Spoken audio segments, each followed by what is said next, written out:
Hi, and welcome to Cohen Creative Design Show. We're supporting you to become the designer of your life by implementing tips and tricks to help you manifest your desires. I'm your host, Christina Cohen, and I'm just a girl from a small town with big dreams. I'm motivated by my family and passions for sharing and creating. My mission is to bring you stories from others who have manifested prosperity in their lives and help you take unapologetic action in creating the life you desire. Your life and business transformation begins at Cohen Creative Designs.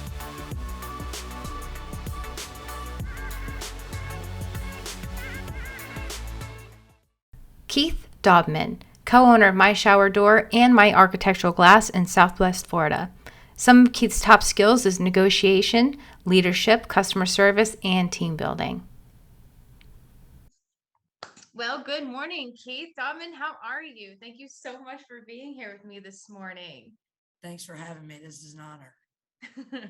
So I'm going to start off this meeting with some rapid fire questions. Have you ever done these before? I haven't, but I'm really looking forward to it. You haven't? Okay, so these are going to be totally off the cuff. And I'm going to start with one. Describe yourself in 3 words. Ooh. Very competitive, passionately. I could see that. That was because, that's just what came to mind. There you go. I'm extremely competitive. I'm passionate about that. And, I play within the rules. I push the boundaries, but I've come to realize over the years that the chase is actually more exciting than the actual end. So the competitive part of having to think outside the box and collaborate with people is what I really love to do. So I'd say I'm competitive. I like that. I definitely like that. So this is a very interesting question.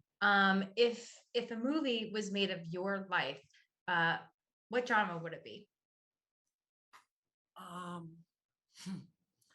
I would believe it's probably the 80s, but I wish it was in the wild, wild west. I always wanted to be a cowboy. I don't know why I resonated. I think my grandfather used to have me watch a lot of old Clint Eastwood Yes. movies. I just always had this infatuation. I got a big cowboy hat I like to wear on the weekend on the boat. But probably the 80s. Love a lot of 80s music. I dress like I'm in the 80s still. Love 80s music and movies. So probably the 80s. That's incredible. I love that. Everybody loves the 80s. Yeah. I bet you the neon stuff's going to be coming out real soon. Everything comes back. Everything comes back. So I know that you're so inspirational, and I know that you do a lot of research. So my next question is, I know it's going to be a long list, and if you can't just pick one, I understand, but who do you admire? Oh, outside of my parents, of course. Mhm. I admire because we're doing this through social media, I'll pick that niche. Gary Vaynerchuk. It was probably somebody that I admire a lot. I've modeled all my success off of LinkedIn, off of tutelage that I've learned from him. And funny little story. I've only been on social media for about 3.5 years. So I was extremely late to the party on getting on. I didn't even do a Google search before 3.5 years ago. I didn't do that. Really? With my hands building in the factory. That's not what I did. And my mother came to me and said, Keith, you need to get on a social media platform, and whatever it is you're doing, just put it out there and start creating this buzz. And I want you to watch this guy named Gary V. You'll like him. He's smart. He swears. He's just like you. And I said, okay, Mom, I'll watch him. And after about 3 or 4 of his videos, I saw how competitive he was, but passionate. He wasn't about tearing other people down. It wasn't a zero-sum game for him. It was just coming up with another way to build up while helping everyone else around you. And that was really cool. And, I think a lot of it's rooted around empathy. He talks about that a lot. I even think he owns a vineyard now called Empathy. So I love that. Gary Vaynerchuk, Gary V, I think he's known as, is somebody that I admire and I respect a lot. And I think he's going places, and I've learned a lot from him. So I hear a lot of resemblance between the both of you. well, I'm probably biting off of some of his stuff because I watch so much of it. But That's I'm trying to good. repackage it in our niche, and he's putting it out there for us to learn. And That's right. a lot of people often ask for advice, Mm-hmm. and they get it teed up from the best, but they don't implement it Mm-hmm. because of other human dynamics that come into play. But if you're going to spend time to research it and then take the time to listen, it doesn't take that much more to try and implement it. It's just overcoming that fear factor. Then you start seeing the gains. And that's what I did. And I couldn't ever imagine 4 years ago being where I am today because of a 1-minute selfie video every day. I mean, it's changed everything. Mm-hmm. The amount of opportunities that we've seen, the credibility, the rapport. Mm-hmm. There's just a lot of unknowns that come with it that you don't see on the face, but once you experience it, you really kind of see the power behind it. So that's my long-winded answer on, I have a lot of admiration for Mr. Gary V. No, I love that. I love the explanation to it, and it gives a lot of good relationship detail as to, why and who you have become today. So thank you for that. I appreciate that. So here's another fun one. What is your favorite summer activity down here in Southwest Florida? I am a big golfer, but as you know, summertime, unless you're first off in the morning, it's brutal to be out there. So Yes. We love to go boating. We Mhm. live on the water, and so we go hard all week. And on the weekend, I like to put a bathing suit on Friday, and I take it off like Monday morning. And so we try to get on the water on the weekend to try and forget about everything, which doesn't happen, but that's our favorite activity for sure, is going to the beach, getting sun, and just, hanging out. We love to be around people and just have a good time. I love that. And it's kind of off the cuff, but do you invite a lot of your teammates or some of your employees with you to some of these beach days? Yeah. So we're constantly entertaining. Haven't made it a practice to really to handpick anybody in particular, but yes, there's people that are in my circle that have come out, and we do get out and do those type of things. But I'm actually a lot of times bringing clients and more people because I'm still in the building stage as well. So when we have activities like this, a lot of times I'm designers, other sales reps. So we're trying to kill two birds with one stone. I like that. Yeah. Business and pleasure. I like it. Yeah. So I know my personal bucket list is so long, but if you were to pick two things off your bucket list that you are putting at your high importance list, what would it be? Okay, so since I've become 40 years old, I have changed this list a couple times, and I believe it's important to have these type of things. It's, vision drives decision. So I'm constantly looking at these things. I'll eventually make decisions that'll lead me to this vision that I am. So because I've tried to personally challenge myself to overcome a lot of things that I've normally been afraid of, one of those things is skydiving. I even have a hard time. I think if you listen to when I just said that, you'll probably hear the breath kind of. Yes. I'm nervous even saying it. Yes. I want to do it. I really, really want to. I want to say that I did it, but I'm effing scared. Like really scared to even think about it. But I have to do it. I just have to. Do you have so that's probably number one on the hit parade. Do you have it scheduled? No, not yet. It'll have to be at the tail end of the business.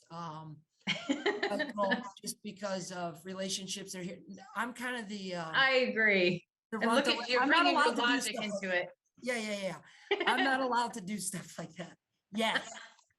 So that's on the bucket list. And then what's another one? That's really good.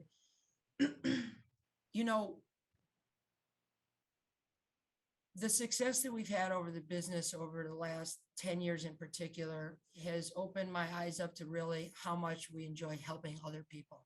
Yeah. And consequently, the more you do that, the more it benefits everybody. And so one of the bucket lists as we have as a family is to really, when we got into this business, we said we want to commit ourselves so much to this that we want to leave a mark on the glass industry as a whole. and bring something better to the table than what was here before us. And so one of our bucket list, I know this isn't a traditional one, but That's okay. we're really actively, every decision that we make is for the company. It's not for us personally, it's for the company, because we want to build a brand that's so strong that it'll be something that's here well after we're gone. And for anybody that's building a business or trying to create anything, winning's one thing for athletes, but what's most important, more than even winning championship stuff, is a legacy. And everybody wants to be in a Hall of Fame. Everybody wants to be remembered after gone. And so one of our bucket list items as a core group family is to build a culture and a brand that will stand the test of time long after we're gone. And so we're actively doing that every day. And so I know I'm not working on the first one, but we're actively working on the second one every day. That's perfect. I love that. I do believe in taking some time to make a personal legacy and also something for professional. And I think that you are very passionate about your professional legacy. And I could see that. And I believe all of your customers and all of your employees see that and feel that from you. So I love that. And that's great. And I can't wait to see that happen for you. I appreciate it. If you want to go fast, you go alone. But if you want to go far, you have to go as a team. And we got an awesome team. I mean, we got an awesome team. There's people that run through fire here, and I would do it for everyone here as well. Yes. Run through fire. So I think that that's what makes you an incredible leader. Thank you. I love that. So thank you so much again for taking the time for us to get to know you. Sometimes it's, on a professional level, we always just see this outer shell. But it's hard to not be personal with the professional relationship and getting to know the real Keith. So thank you. So how we actually met was just a few short weeks ago at a local event, and you were able to put on this incredible discussion on emotional intelligence. Me being a life coach, this is something that was definitely, you were speaking to me directly. This is totally my jam. And I wanted to share your story with all my listeners. And I love especially the part where you utilize emotional intelligence with your sales. And I think that a lot of individuals would benefit off of some of your secrets on that. So why don't you go ahead and elaborate on that for me? Yeah, so there's a lot to unpack there. But before I do, I want to pay homage to another person I have a lot of admiration for. And it's the gentleman that I studied this through. His name is Chris Voss. And actually, even more so, I spent more time with his son, Brandon Voss, who grew up obviously with his father. And his father was the #1 FBI's hostage and kidnapping negotiator in the world, but especially for the FBI. And so much so that he rewrote the book of negotiating at Quantico, where all FBI agents kind of go through to be taught and then kind of released out into their field duties. And then he rewrote the book at Scotland Yard. So these are the most intelligent people in the world are now utilizing skill sets that he put together through his teaching and, doing the same things you and I are doing, constantly trying to get better and learn. And he kind of acquired all this information and kind of repackaged it. And that's where I took it from. And the really weird coincidence about this universe, I told you Gary Vee is the first person that got me onto social media. While being on social media, I came across Chris Voss, but both of them use something that's called empathy. They have massive amounts of success. And I think it's important just to clarify the difference for a lot of people that might be listening between empathy and sympathy. I think a lot of those I think a lot of people end up thinking it's the same thing. I feel sad, I got to give you a hug. Come here, let me give you a hug. And that's not empathy at all. Empathy is the demonstration of what the other person sees through their eyes. And that means you can have empathy with somebody that you hate. Yeah, like I don't have to agree with a word that you're saying to me. I don't even have to like you. But if I can have empathy with you and put my pride aside, I can I can collaborate with you much quicker. because you'll start to let your guard down and your intuition's not going to see me fighting with you, because I think humans usually just, they want to fight. I think we have this defense mechanism in us that kind of keeps us on guard, and we've collected all these biases over the years from used car salesmen or wherever we've been taken advantage of. And now we kind of put everybody in that bucket until they can prove us wrong. And then we start to let our guard down.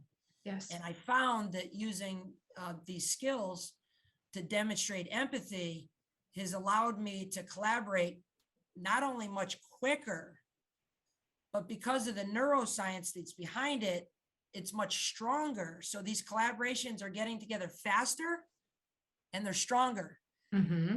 So if you're trying to play the long game, I found after 16 years of doing it one way and now trying only 2 years this way, it's not even close. I mean, if I could go back, we all say if we can go back in time, if I could go back in time and Yes. deploy these skills now, I'd like to say we'd still be talking, but I'd probably be in Ibiza or Monaco somewhere now, because it's just that powerful. It really, Yes, it is.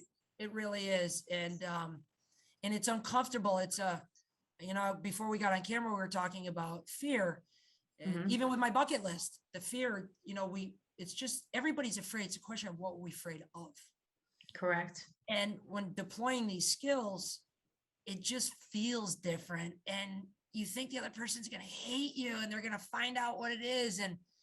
And so now we don't even do it. And we go back to what we're used to. And when I was doing sales, I just figured, okay, this is how it is. So I just need to do a lot more of it. If I throw 10 pieces of spaghetti against the wall, 2 of them are going to stick. So now let's throw 1,000. And I start playing the numbers game.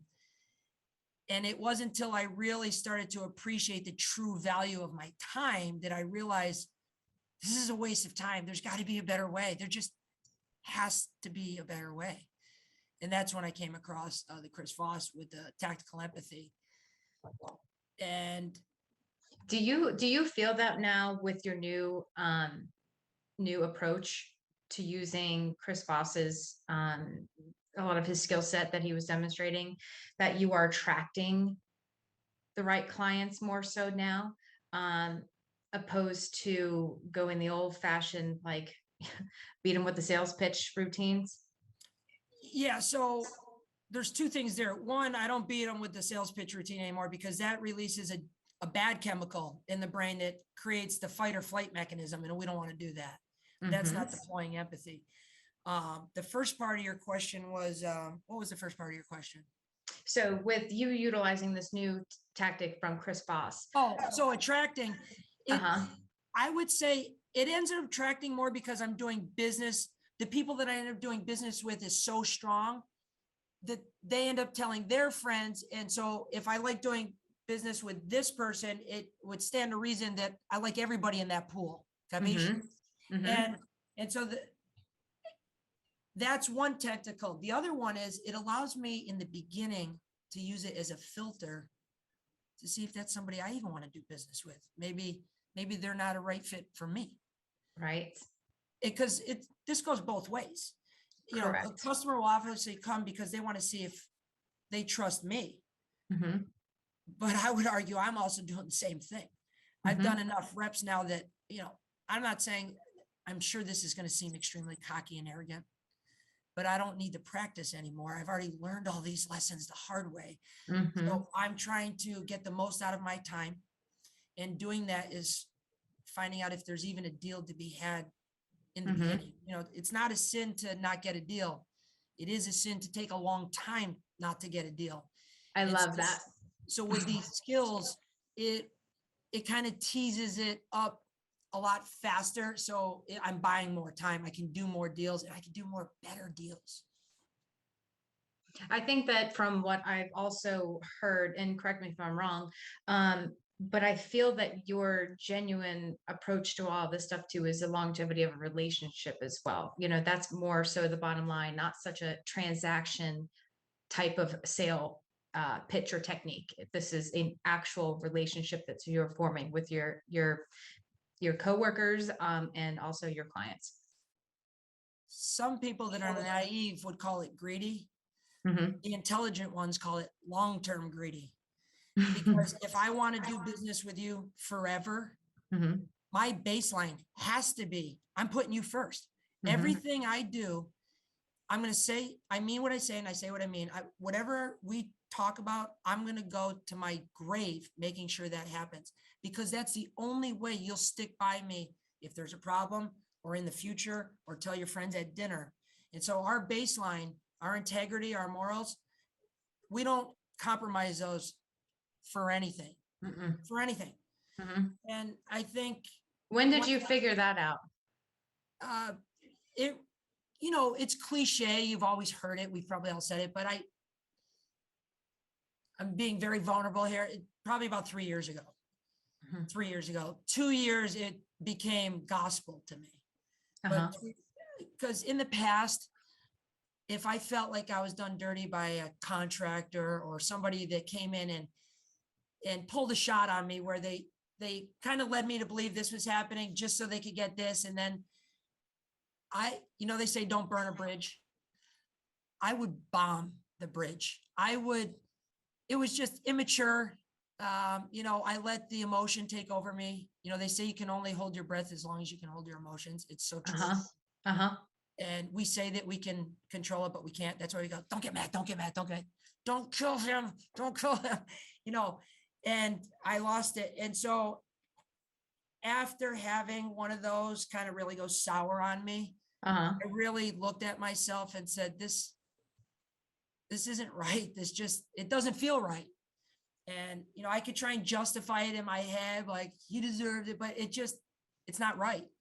So after listening to the empathy and kind of really, and all these moving parts sound like it really started to come in and click in. Yes. And it wasn't just one aha moment. I truly believe that these moments are a series of events, of small different pieces that all piece together. And it's kind of like an awakening almost to say, I no longer want to do things like this anymore, whether it's personal or on a professional level.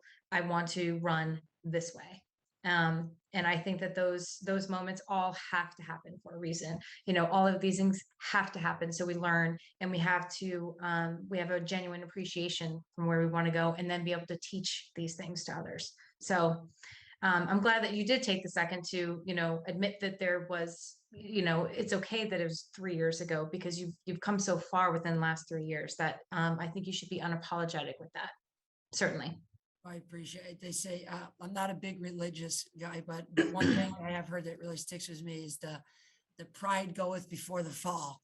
And it's so true. Like people will literally die to preserve their autonomy. They will. Yes. And so it's imperative that when we're selling, I know you said, how am I bringing empathy to sales? Not to get off track, but it's imperative to preserve the other side's autonomy when going through a collaboration, because the second you start attacking their autonomy, and you might not even know it, you start creating a further divide and making it more difficult for yourself. And so I won't even ask yes-oriented questions anymore to customers, because I think people have been so battered with, my phone rings here. It's like, you got a few minutes to talk. Like, everybody gets that phone call from a solicitor. Do you got a few minutes to talk? Nobody answers that phone and says, yeah, I was waiting for some random weirdo to call me. Yes. You want to make more money? Yes. Like, they're taking you somewhere. So that's not preserving my autonomy. Yes. So now, we will not ask or yes-oriented questions. I will ask a no-oriented question, because I've been taught and I see it firsthand that people are going to act different, and it gives you the illusion of control, right? Say, would it be ridiculous to think you got a few minutes to talk? And now I'm going to get if I get a no, which gives you control, I'm preserving your autonomy. You're not really kind of admitting to anything. Yeah. You're not feeling like you're giving in. You kind of feel protected when you say no. No, now's not a bad time. So now it seems like it's your idea, which means you're going to pay more attention. And if you say, yes, it is a bad time, if you can just keep your mouth shut long enough and use dynamic silence, because it triggers other human dynamics, the person will say, yes, but you can call me back tomorrow and we can have a scheduled appointment and talk. And so now I'm preserving time. I'm not fighting to keep them on the phone because I know they don't want to be on the phone. Yeah. And so this approach of persistence breaks down resistance by a lot of people out there. It's just, I got sucked into that in the beginning because I didn't have any formal experience. But once I learned about preserving autonomy and intuition, that is a horrible way to go after it. People's intuition's amazing, and they can smell that a mile away because they've been burned by some AC repair guy or some used car salesman or some solicitor with a car warranty. It's already happened. And so now we're going to judge everybody based on those negative experiences. And so if we know that, it's incumbent upon us to change it, because otherwise we're just the definition of insanity, right? Could you perhaps go into the story that you used of a kind of a disgruntled customer that you had that went through the renovation and had some severe leaking issues, and then they call you and your company, and it's now your turn to install the glass door in the shower enclosure, and I believe that they were just brutal in the beginning. So how could you utilize being empathetic to disgruntled customers that you've already formed the relationship with, and you still want to try to preserve and still try to capture, your longevity relationships with them? Well, first, the pride part has to come first. It's widely studied that humans so primitive that to survive, for the caveman to even survive when he was roaming the earth from the saber-toothed tiger, that we eventually developed this intuition and this part of our brain, the amygdala, where all of our emotion runs through.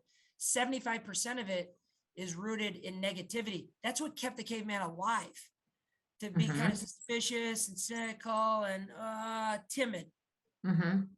And because of that, it's always defensive. Yes. And so when a customer comes in and they're already hot under the collar because their expectations weren't met, or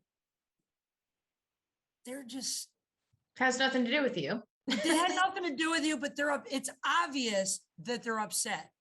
So using empathy, or in the realm of under the empathetic umbrella, the first thing is, the second they come in, I'm not a salesman going, "Oh, how you doing?"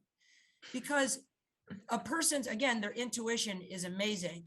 And their thoughts, when you say that, is, I don't know if I'm allowed to say it, "How the fuck do you think I'm doing?" No, I'm pissed. And so now you've already started escalated, and you don't even know it. And so these are some of these things, that these soft skills, that if the people really take, it's a 2 millimeter shift, but it's a massive one.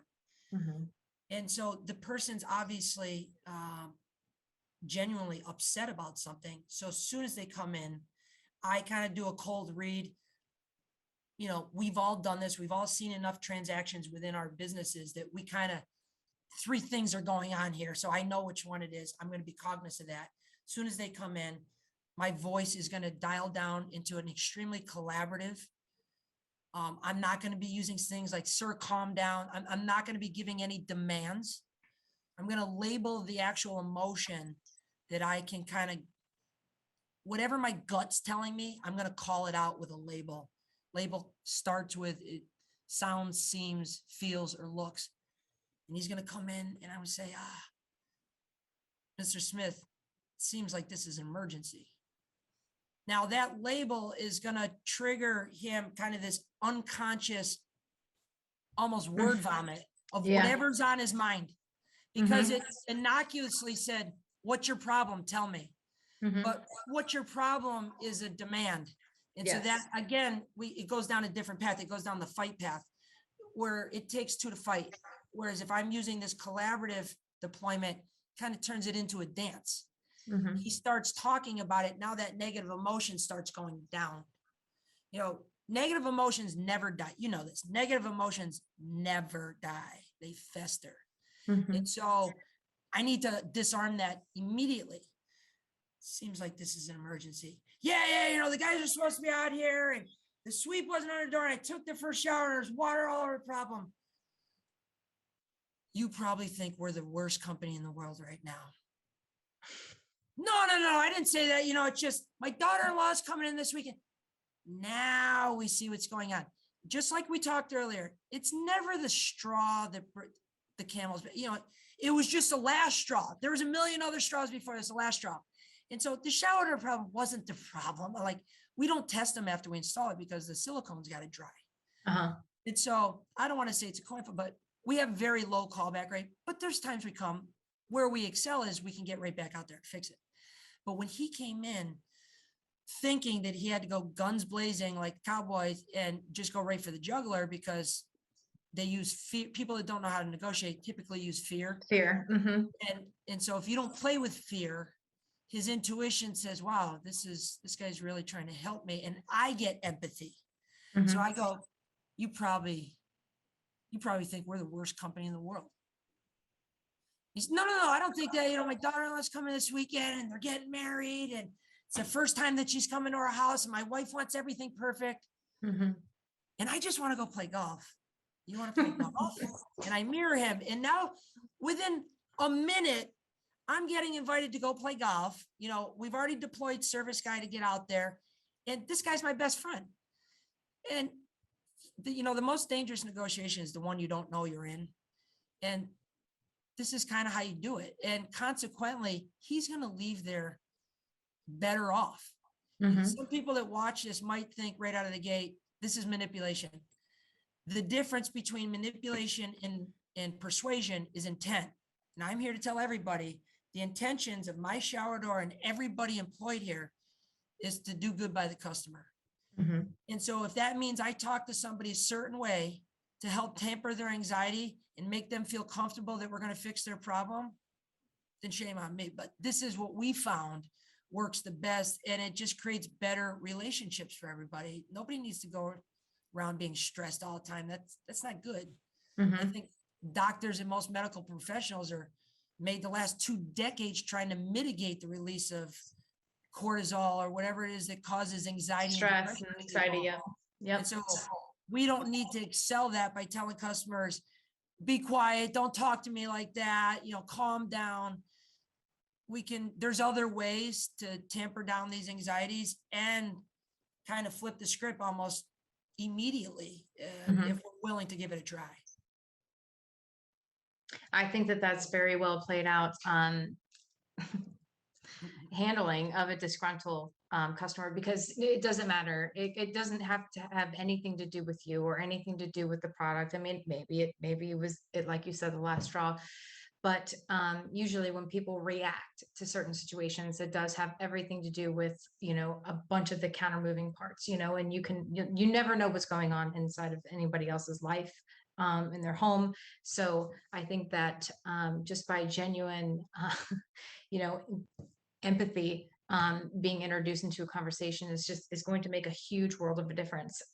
Being aware, not to interrupt you, but being aware of, awareness centers us. And so if we can be aware of everything and kind of always be curious, it's just a lot easier to kind of take and then repackage it and give it back. And you can literally change the tone of a conversation. I'll give you one more quick story because this is one of my fun ones. Yes. I'm down in North Naples in a gated community, paver, driveways. I mean, just the bee's knees, right? Yeah. And this couple, they didn't act the way I believe I would act if I had a portion of their money. Okay. Very snooty, blah, blah, blah. I mean, this was just the worst, most uncomfortable walkthrough that I was ever going in. I mean, there was no humor. There was no personality. There was nothing. It was just uncomfortable. And it's not a very collaborative environment when it's like that. It doesn't breed positivity, makes you smarter, blah, blah. Right. If you're not positive, you're actually dumber.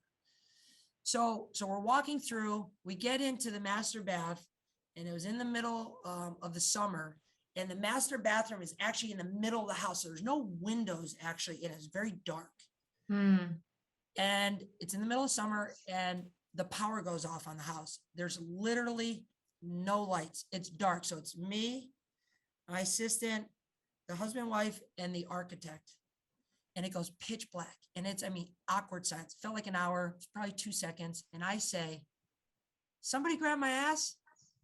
And about 2 seconds later, the light goes on and the husband and wife are literally crying. They're laughing so hard.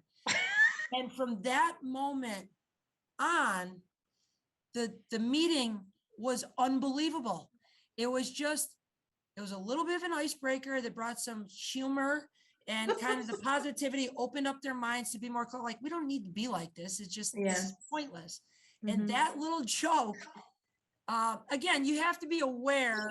I knew based on things they were saying up to this point that I could get away with this. It was kind of a 50-50 coin flip, but I figured I'd try it. And it worked perfect. Could it get any worse? Yeah, it couldn't get any worse. Matter of fact, if they threw me off the job site, they've been doing me a favor. It was that bad. But it changed everything. And that little 2 millimeter shift of deploying some humor is a massively underrated skill. You don't want to just go around telling jokes. It needs to be in context. Yes.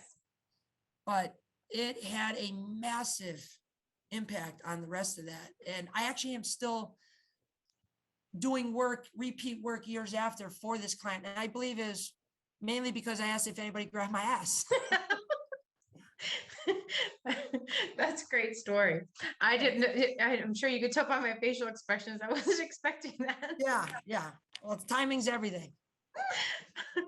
Oh my goodness. I love it. That was incredible. Wow. Okay. So I want to move on to something that I remember it raising a flag with me, not a red flag out of negativity, but something that piqued my interest. So the conscious versus subconscious thinking. You spoke a little bit about how us as humans run off of our conscious and subconscious thinking. And I do know that 95% of our day is run off of our subconscious thinking. And the rest of it is just 5%. So if we could shift some of our thinking, how beneficial do you think that we will be? I love this part of the conversation. It's a massive benefit. I grossly underestimated. I didn't actually even know what intuition, I heard intuition and the subconscious, but I didn't know the power of our subconscious until I started studying on it and being more aware of it. Mm-hmm. And that's where a lot of this deployment of these skills with the empathy triggers in the subconscious. That's kind of the side door to getting in with a hostile situation with a either angry customer, or it's not even necessarily angry customer. Maybe it's a customer that's just set in their ways. And we know as a professional, if I do this at the end of this person is going to say, why did you let me do this? We already know that. And so now I got to try and get past that line they have drawn in the sand. And instead of going head on, the subconscious is kind of how you get in the side door. And that's where a lot of these skills, they're so innocuous because that's where they're hitting the subconscious, which triggers a person's intuition to say, I don't know.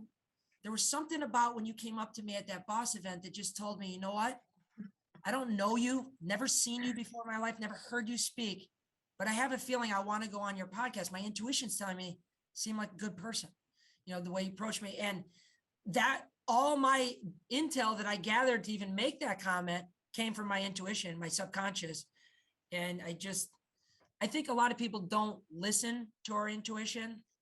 I don't think anyone would ever say, I should have never listened to my gut. We usually say, I should have listened to my gut. Yes. And because our subconscious is just pulling in so much data. And then when it finally makes that connection, it sends it down to our gut, our intuition that says, this is right. I know it's more money than the other competitors, but my subconscious, my intuition's telling me we should use Keith. I don't know what it is. Well, so this is how the deployment of these skills work. They really live inside the subconscious. The one example that really hit home for me was driving. That was kind of my epiphany. Yes. I'm on my phone way more than I should be. probably won't be lasting much longer because I don't have a full-time person filming me, so I don't have to drive and film it. But I would. And a lot of times I'm scrolling through my feed and I'm driving to work. I go down 41 every day for the last 17 years, every day. You know, you tie a shoestring to my steering wheel and just go. It goes straight. And then I get all the way down to Naples and I go, oh my God, how did I just get here? Mm-hmm. And it's our subconscious. It's doing it just like we routine. Think about doing it. We just do it. And so when we really understand how powerful that is and what we can trigger in the subconscious, that's when you start to see the power of these skills, because that's really where they live. A person's intuition is just massively powerful. Mm-hmm. And so we want to try and trigger it to help it be collaborative for both of us. Yeah. Absolutely. I think that a lot of individuals may seem curious as to how this may start to work with instead of, breaking old habits of beating a sales pitch, beating a client with a sales pitch, versus moving this into a new direction to be more conscious and aware of what they're doing and how they're interacting and learning how to be empathetic and learning how to start reading individuals. It's to make a change like that. It's like building muscle when you go to the gym. You go to the gym, you start lifting weights for one day. Of course, you're not going to see any results yet, but it does take time and repetitive pattern, and it will see over time and repetition,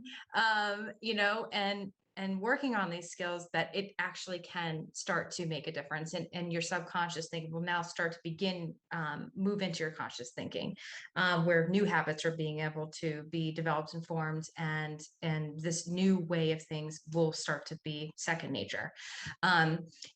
So I think that all of that, all encompassing, is extremely important. And I believe that that's where a lot of importance with life coaching too comes into play, with people who have these goals that they have set between personal or business life, where they see themselves, or wanting to be somewhere else, desired values of growth in business or growth as a personal individual, and not sure really how to get there, or say, I know how to do all these things, I have all these tools, but why can't I just do it? So there's a lot more in depth involved with making those changes by utilizing some of these other skills. So they're massively perishable too. I've learned that. This is so different than, like you said, working out. I think it's a perfect parallel, because I find myself sometimes getting off a couple of calls going, oh, I missed a perfect opportunity for this skill, or I should have kept my mouth shut for another 2 seconds because I felt like there was something more, there was more toothpaste in the tube that was coming out. I cut off, because we're so used to these dynamics. You talk, I talk, you talk, I talk, and it doesn't have to be that way. But the habit's been formed. And so it's a 180-degree shift from what we're used to. And that's difficult you have to want it. Yep. And I wanted it bad because I did it the other way for so long. And one thing that I read when I was going through this, they said the next cycle of high-level performers, salespeople, I'm still out there doing appointments every day. I do a lot of this stuff because it's fun and I like it. But I'm out there hunting every day, just like everybody else wanting to collaborate. And I read that the next grouping of high-level performers will all be deploying emotional intelligence, because we could do 2 days of work with what the average salesperson is doing in 5. And that's not because we're working harder. We're not wasting as much time on deals that aren't going to be anything, and don't have to compromise our price. That's a silent killer for most businesses. They start up and they think, well, I just got to start lowering my price. Well, I ask you this: would you compromise your integrity? Would you compromise your principles? You set a price for a reason. Why are you compromising your price?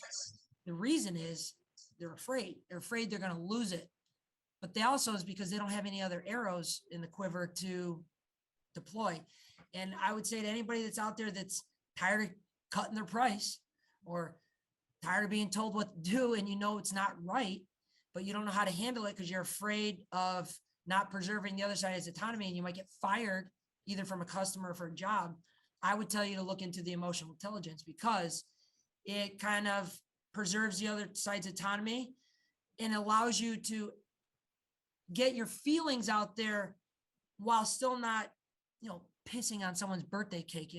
Probably not a good analogy, but you know what I'm saying? You don't want to just blast what's on your mind, because you don't know how it's going to be received. Mm-hmm. And so using the emotional intelligence is the only way. Mm-hmm. I do believe that for me personally, I want to have relationships with individuals that want to have a relationship with me as well. I will never, anybody to beg someone to be there, to beg someone to be a client, to beg someone to do business with. I mean, that's not something that feels natural, or, promising to myself. And I think that everybody, to start thinking about things like this, that you don't have to do all of, you don't have to service that client if it's just not working for you, And if it means sacrificing. If you look back on where you cut your price, or anybody's cut their price, I'll guarantee you at some point during the implementation of those services or installation or whatever, that person saying to herself, I should have never did this. And then consequently, you don't end up doing as good a job. So this works on the other side too, just because of the emotional intelligence itself also uses on the buy side.